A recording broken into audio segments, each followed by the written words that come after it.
الفيلم بيبدأ في اسكتلندا، وأميرة صغيرة اسمها ميردا بيحتفلوا بعيد ميلادها، ووالدها بيجيب لها قوس هدية عيد ميلادها عشان تكون قوية لما تكبر، وبيهجم عليهم دب عملاق، ووالدها بيحميهم وبيتعارك معاه، بس للأسف الدب بيقطع رجله. وبتمر سنين والأميرة ميردا بتكبر وبتحب حياة الحرية ومش مقتنعة إنها أميرة، وبتخرج تصطاد وبتتدرب وبتعيش حياتها بطريقتها. بس والدتها ما بيعجبهاش الكلام ده، وبتقول لها المفروض تعيشي حياة الأميرات، تتعلمي موسيقى ومتضحكيش بصوت عالي، وبتحس إن والدتها بتتحكم في حياتها. بس هي بتخرج من وراها وبتعمل اللي هي بتحبه، وبترجع القصر وبتقعد مع أهلها، وهي عندها 3 أخوات توأم، كريم وأكرم وإكرامي. ووالدتها بيجيلها 3 رسايل من الممالك اللي جنبهم، وإنهم قربوا يوصلوا المملكة بتاعتهم. وبتقول لميردا انت عليكي تختاري ابن ملك من الملوك اللي جايين عشان تتجوزيه، وميردا بترفض وبتسيبهم وتمشي. وبعدها الملوك بيوصلوا ومعاهم أولادهم، والملكة بتجهز ميردا لحفلة الاستقبال، وبعدها بينزلوا عشان يقابلوا الملوك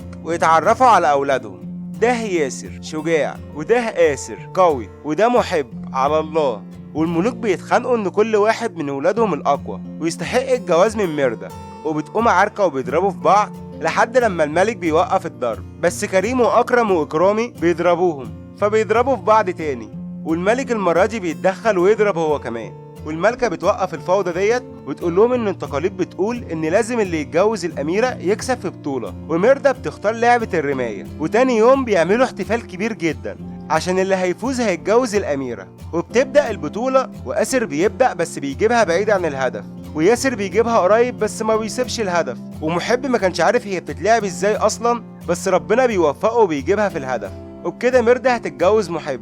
بس ميردا بتقرر انها لو كسبتهم هما ال3 تختار انها ما تتجوزش ولا واحد فيهم، وبتصوب على الهدف الاول وبتجيبها صح، وبعديها بتصوب على الهدف التاني وبتقدر تجيبها برضه، وفي الهدف التالت بتقدر تنشل جوه السهم. ووالدتها بتزعل جدا انها تحددها، وبعدها والدتها بتاخدها وتعاقبها على اللي هي عملته واحرجتهم قدام الملوك. بس ميردا بتقول لها انا ليا حق اختار حياتي اعيشها ازاي، وانا مش عاوزه اتجوز بالطريقه دي. بس والدتها بتحذرها ان هيحصل حرب بين الملوك، وميردا بتحاول تشرح لها شعورها، بس والدتها مصممه انها تجوزها. وميردا بتتعصب وبتقطع بوصات كانت والدتها عاملاه، ووالدتها هي كمان بتتعصب وبتاخد منها الكوس وبتحرقه في النار. وميردا بتزعل جدا وبتخرج وتسيب المملكة عشان تكون لوحدها. وفي الطريق الحصان بتاعها بيقف فجأة وبتقع من عليه، وبيظهر لها ضوء أخضر وبتمشي وراه، وبيوصلها عند ست عجوزة بتبيع أدوات مصنوعة من الخشب. بس ميردا بتلاحظ إن المكنسة بتتحرك لوحدها، والغراب بتاعها بيقدر يتكلم، وبتعرف إنها ساحرة، وبتطلب منها إنها تشتري تعويذة تخلي والدتها ترفض جوازها. بس الساحرة بتمشيها، وميردا بتوريها سلسلة وبتقول لها هديها لك في مقابل التعويذة. والساحرة بتوافق وبتعمل لها التعويذة، وبيكون شكلها على شكل كيك. وهي خارجة الساحرة بتنسى تقول لها حاجة مهمة، ولما بتروح بتدي لوالدتها الكيك، ووالدتها بتاخد منها قطعة وبتحس بتعب في جسمها. وميردا بتاخدها اوضتها عشان تستريح، وبتقول لها يا ماما خلاص مش موافقة على الجوازة صح؟ بس الملكة بتتعب أكتر، وبعديها بتتحول لدب كبير وبتفضل تكسر في البيت كله، وبتكون خايفة من شكلها الجديد.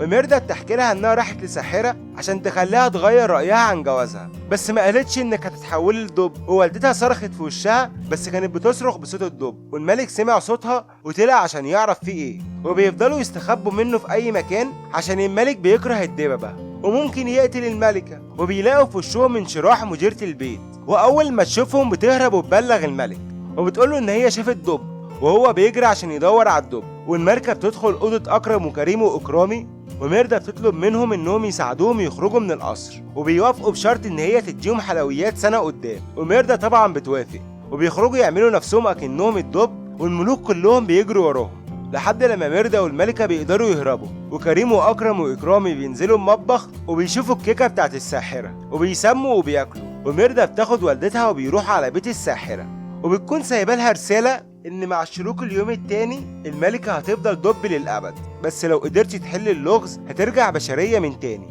اصلحي ما تم تمزيقه بالكبرياء. وهي ما كانتش فاهمة ايه معنى الكلام ده، وخدت والدتها وراحوا قعدوا في الغابة، وكانوا زعلانين جدا ومكانوش عارفين يعملوا ايه. وتاني يوم ميردا بتصحى ووالدتها بتكون محضره لها الفطار، ولانها ما تعرفش اي حاجة عن حياة الغابة كانت عاوزة تفطرها عنب مسموم ومية ملوثة. وبعدها ميردا بتاخد والدتها وبتروح تصطاد لها سمك، وبتعلمها ازاي تصطاد. وابتدوا يقربوا من بعض ويقضوا وقت مع بعض، والملكة ابتدت تفهمها وتستمتع معاها باليوم. وبعدها وهم مروحين والدتها ابتدت تتحول لدب حقيقي، وميردا خافت منها وبعدت عنها، والملكة بترجع تاني لطبيعتها.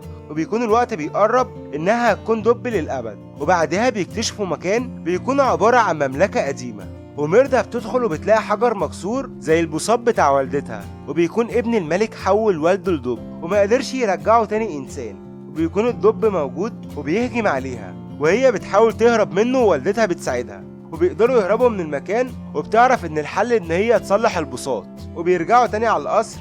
بس الملوك كلهم بيكونوا بيتعاركوا مع بعض، وميردا دخلت وقالت لهم ان احنا محتاجين ناخد قرارنا بنفسنا حتى لو كان غلط.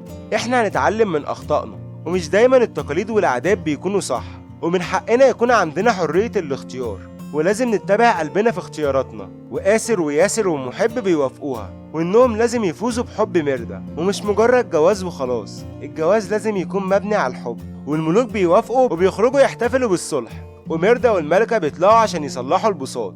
وميردا بتحاول تصلح البساط، ووالدتها بتتحول وتبقى دب حقيقي، ووالدها بيسمع الصوت وبيدخل عشان يدافع عنها. وميردا بتحاول تمنعه، بس والدتها بتعورها وهي مش واخدة بالها. والملك بيكون هيقتل الملكة، بس بترجع لوعيها من تاني، وبتشوف اللي هي عملته في بنتها وبتهرب. وكل الملوك بيجروا وراها، والملك بيحبس ميردا في الأوضة عشان عاوزة تمنعه إنه يقتل والدتها، وهو ما كانش مصدقها، وبيدي انشراح المفتاح. بس ميردا بتلاقي كريم وأكرم وإكرامي جايين على شكل الدببة، وبتقول لهم يجيبوا لها المفتاح. بس انشراح بتحطه في المكان السري بتاع كل الستات، وبيجروا ورا انشراح وبعدها بيلاقوها، وبيرجعوا لاختهم بالمفتاح، وهي بتاخد البساط عشان تصلحه، وبتاخد اخواتها وبيروحوا يلحقوا والدتهم. بس بيكون والدهم وصل لها قبلهم وكان عاوز يقتلها، بس ميردا بتيجي في اخر لحظة وبتلحقها، وبيجي الدب الملك عشان يقتلهم، وكلهم بيتعاركوا معاه. وبعدها كان هيقتل ميردا، بس غريزة الأم أقوى، وبتروح تتعارك مع الدب وتبعده عن بنتها، وبيفضلوا يضربوا في بعض لحد لما الملكة بتقدر تتغلب عليه. وبعدها ميردا بتجيب البساط وتحاول ترجع والدتها، بس للأسف بتفضل دب، وبتفضل تعيط لأنها مش قادرة تنقذها. وبتيجي الشمس على البساط، وميردا بتحس بإيد والدتها حواليها، وبتفرح إن والدتها قدرت ترجع تاني. وكل الملوك بيفرحوا لرجوع الملكة، وأكرم وكريم وإكرامي بيرجعوا أطفال أبرياء من تاني. وبعدها بيودعوا الملوك وسايبين لميردا الاختيار انها تختار اللي يحددوا قلبها، وبيرجعوا يعيشوا حياتهم الطبيعية من تاني. والمرة دي ميردا بتحترم حياة والدتها، وانها دايما بتفكر في مصلحتها بس بطريقتها. والملكة بقت تحترم حرية ميردا واختياراتها، وبقوا قادرين اخيرا على التواصل مع بعض. وبيخلص الفيلم بتاعنا على كده. لو عجبك الفيلم انزل اشترك في القناة ولايك عشان يدعمنا نستمر. سلام.